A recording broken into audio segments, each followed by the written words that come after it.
Welcome to another episode of the Jobs for Women podcast. I'm really excited to welcome our guest this week, Ledger. Thanks for having me. I'm very excited to be here. It's great to have you. And just so everyone knows, we're recording nice and early, so we're kickstarting the day in the best possible way. So if our voices are a little bit croaky, then that's why. You are Senior Product Manager at the BBC, and we met at an event, and Em was on the panel, and everything she said just totally resonated with what our mission is at Jobs for Women, demystifying routes into roles, not necessarily just for women, but we will talk about that. I felt like we were so on the same page, and I know you're a massive champion for diversity, equality and inclusion. So I was really keen to get Em on the podcast, and she said yes, which is always brilliant. So I just want to jump right in, and I'd love you to talk about how you got into what you're working in. What was the route in for you? For me, I almost feel like I fell into tech. So I went and got a degree in film and media production, which at the time, I think I was very naive, didn't really understand what it meant to kind of get a degree and get out there. I just felt so lucky to be able to go to uni. I was the first in my family to do it, and I didn't really think much further past it. Now I think, well, what did I assume I could do after that? Did I think that I would be Steven Spielberg? I don't know. The start of me understanding that I had like a technical brain rather than film studies, it was film production, and I learned to edit and, you know, lighting and cinematography, darkroom photography. At that point, I started realizing I get a kick out of that type of work. And then, so at the end of my degree, when I started looking out there and figuring out how I was going to apply this and what life looked like, I actually found myself in retail. And one of the shops that I worked in was like a small independent, and it was around, this is going to age me very specifically, it was when EPOS systems first came out. People were just starting to share products on eBay. This is like massive retailers uploading manually to eBay, and Wow. we had someone come in to install the software, and I thought, oh, I kind of like this. And my boss at the time said, oh, I think you've got a bit of a skill here, like, do you want to kind of take it on for us and do the cataloging and stuff? And I just found myself like lost in that process of cataloging, very strictly organized processes. Something's ticking here. I quite like this sort of activity. And then that ended up me setting up my own business. So I kind of saw a bit of a gap in the market. It was for women's street and skatewear. So I taught myself how to build a website, learned what digital marketing was, like how do people find you and all that good stuff. Just over 3 years, I ran my own business. And I think by the end of that, I mean, it's very hard to be a small business, especially back in 2010. I was so proud of myself for doing it for 3 years, but I thought, this is not what I want to do long term. What I understood about the role was, you know, I really liked the tech elements of it. I could have kind of gone two ways. I could have gone back to retail and thought, well, you know, got more retail experience. But actually, there was something there, and it just kept, you know, nudging at me. And that's when I actually got my first job in tech. I kind of stumbled into it. But for me, that was the pivotal point of understanding how massive tech is, how we don't really know much about it at all unless we have somebody that we know, a relative maybe, a friend. Demystify, what is this world of tech? How do we get in? It's billionaires. Can I see myself there? And that to me was that was my way in. I love that. That's an amazing story. Talk to us. So I've got massive respect for anyone that launches their own business hard, and you ran it for 3 years. Well done. Is there a reason why you stopped doing it? It was just too hard trying to do a small business anyway, but then it being retail and it being niche. I think, especially because at the time I was 24 and there was just a lot that I wanted to do. And it was just, I guess, the financial pressure, but also the constraint of being one person, being a sole trader at 24, trying to run a business and also trying to have some kind of life. I think it just wasn't the right time.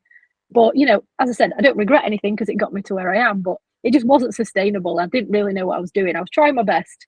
I'm a massive believer and advocate for that. I wouldn't change anything either because I think everything adds to your experience and your makeup. So I just wanted to touch on something that you just said. You know, like you had like it within, like you're interested in the tech and, you know, like the cataloging, and there was something. Do you think for any women listening to this podcast, that they're potentially thinking about a career in tech, that they need that, oh, that's a little spark or interest? Or do you think that anyone can do tech? I honestly think anyone can do tech. And I say that as a person who probably has a few extra barriers. So, we all have these different barriers. And for me, I have dyscalculia, which is like maths dyslexia. And if anyone told me, oh, you might be able to get a job in tech, I would just think, how? I can't even do maths, right? That, when I sort of have that unkind voice, because I would think that tech would mean you would need maths. Similarly, attention to detail. I also have ADHD. So there's something there as well of, is this for you? And then on top of that, I'm a working class background. There's not many of us representing in the tech world first class degree, or someone kind of got you there, or, the moving in certain circles that I wasn't a part of. So I'm really like very vocal as much as I can be, and visible as I can be, to let people know that it's not the case. Like, there is something for everybody within tech. I think you just need to find where it is you fit. And the thing that I would say as well is tech is constantly evolving. New jobs are coming up all the time. And, that often means that there is no prerequisite. There is no, you need to do this particular degree. Recruiters are often looking for a person, a personality type. And I think that's really exciting as well about getting into tech and kind of taking your career in a direction you never even thought was possible. I love that. And the panel that you were talking on, you touched on the pathways into tech. And I think that what you just said then about, like, often recruiters are looking for people, but there are companies out there that have this strict criteria and insane job description, the things that you said. What do you really need for this job? Like, what is essential, and then what is desirable? And let's reframe the job ads, because we know that women only apply when it's like 90 to 100%, then when they hit all of the criteria. And I know I've been there and done that, looking at job ads and been like, no, I can't. So there's a massive piece, isn't there, for companies to step up and be like, hang on a minute, there's all this amazing talent out there. How are we going to get them in? What do you think companies should be doing? Should cut out the requirement for degrees for the large majority of their jobs? This is what we need. My brother also did a degree like that, and we often joke, I need a vocational degree because I need to know what I'm going to go into. I just love it. People doing it because the passion is there.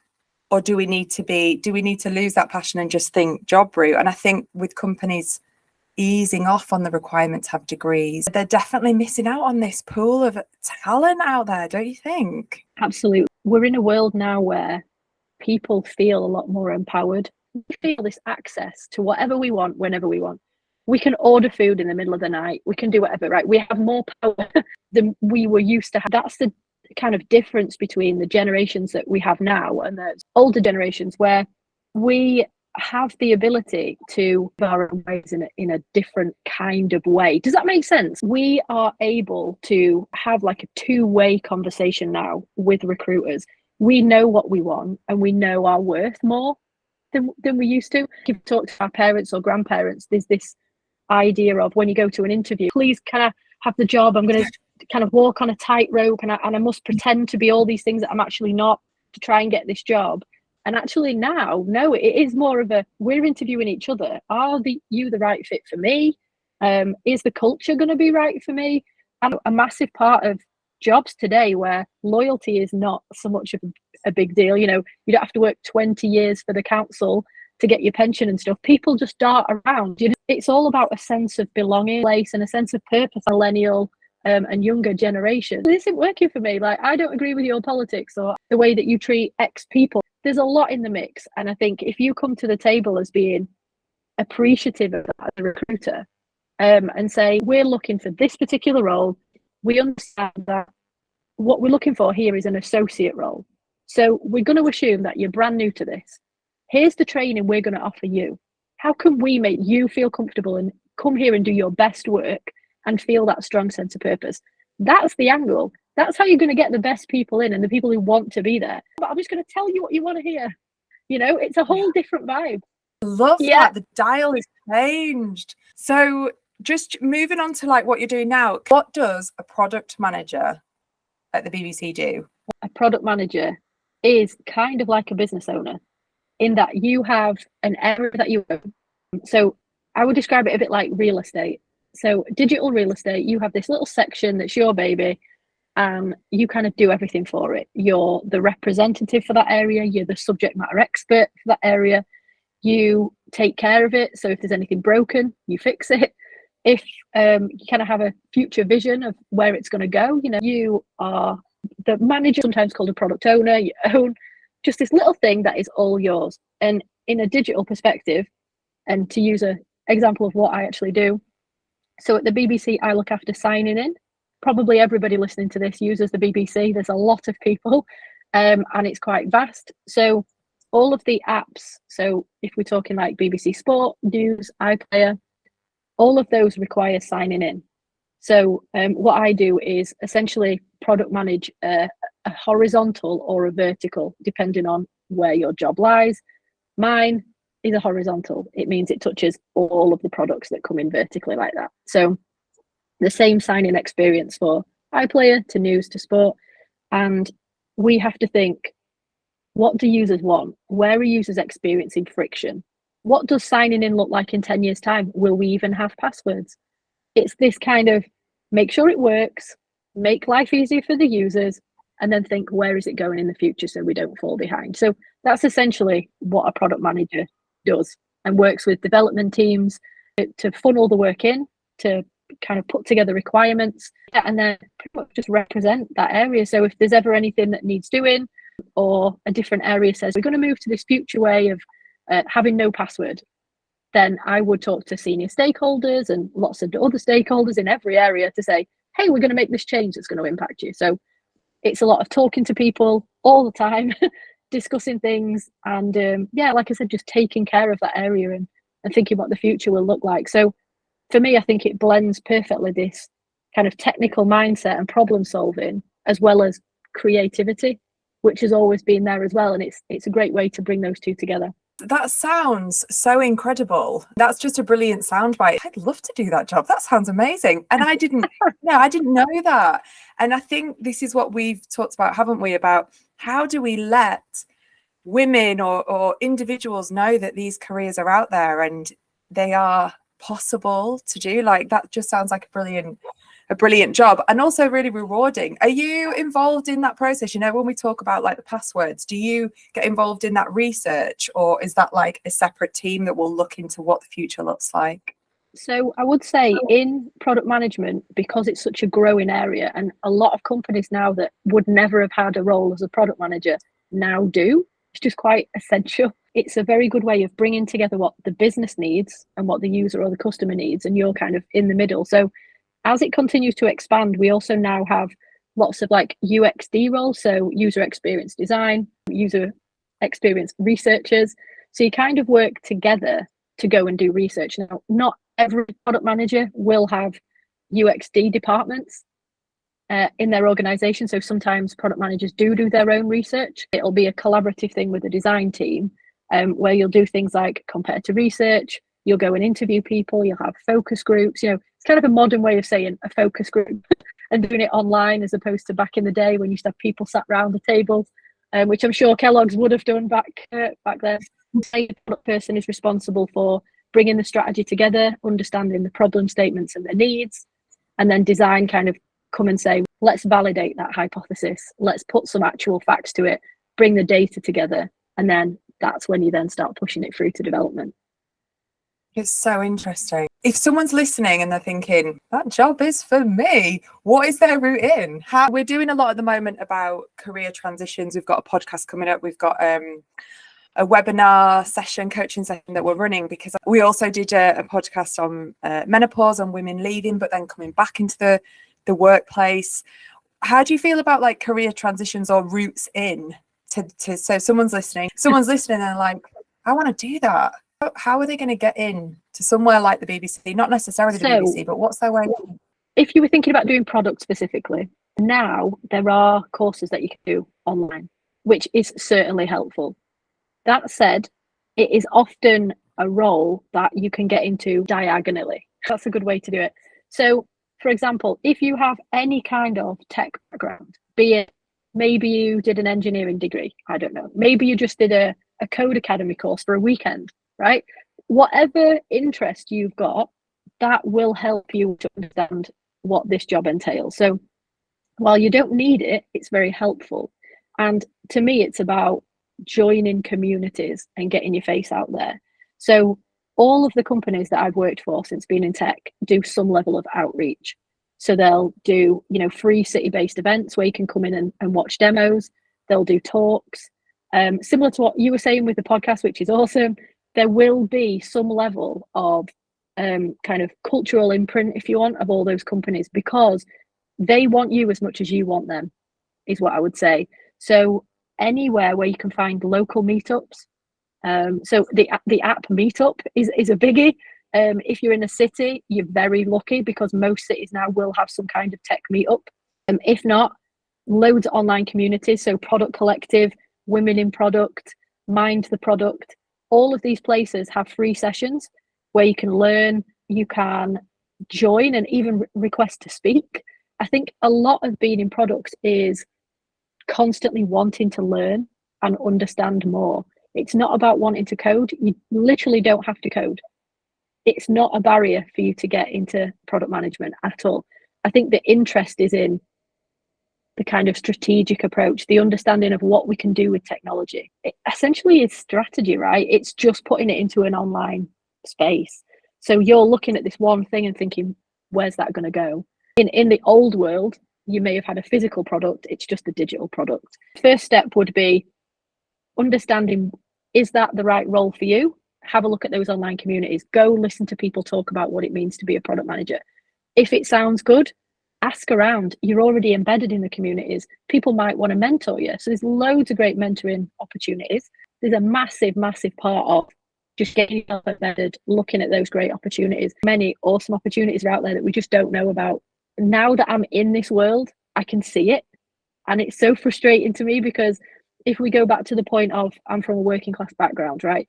At no point did I see anybody saying, hey, do you want to come to a free Girls Who Code event for like 2 days? We have to be careful of. Some kids find out about this stuff through their parents because the parents are already in those circles, right? Not every kid has that. So how do we do better outreach? To come back to my earlier point is it works both ways. If you're wanting to get into product, the best thing you can do is start immersing yourself in those communities because you'll just see how many opportunities come up. Recruiters are always there. Speaking opportunities are there. Just everything, courses. People will often ask you in the communities as well, hey, I'm doing some user research. Do you want to just fill this in for me and like come along to this session? Absolutely. Get stuck in.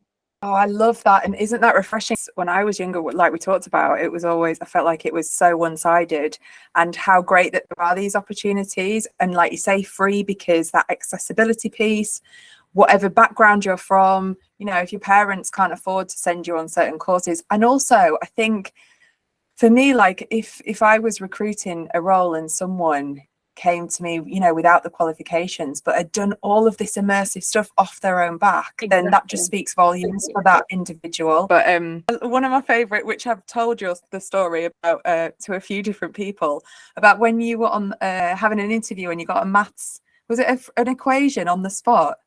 Talk about worst interview process ever. Yeah. Tell us about that. So I think it's fair to say there's a lot of misunderstanding or just a lack of understanding probably of neurodiversity. And on top of that, the Venn diagram of neurodiversity, you've also got on the sidelines there, you've got things like anxiety or OCD or, lots of different things that could kind of play into this. Why do we want people to sweat so much on interviews? Why do we put these crazy situations together where people are like, maybe I'm just not going to do the interview. I don't like it. I'm not going to do it. We want people to be their best self, right? We want them to represent who they are, be as comfortable as they can be.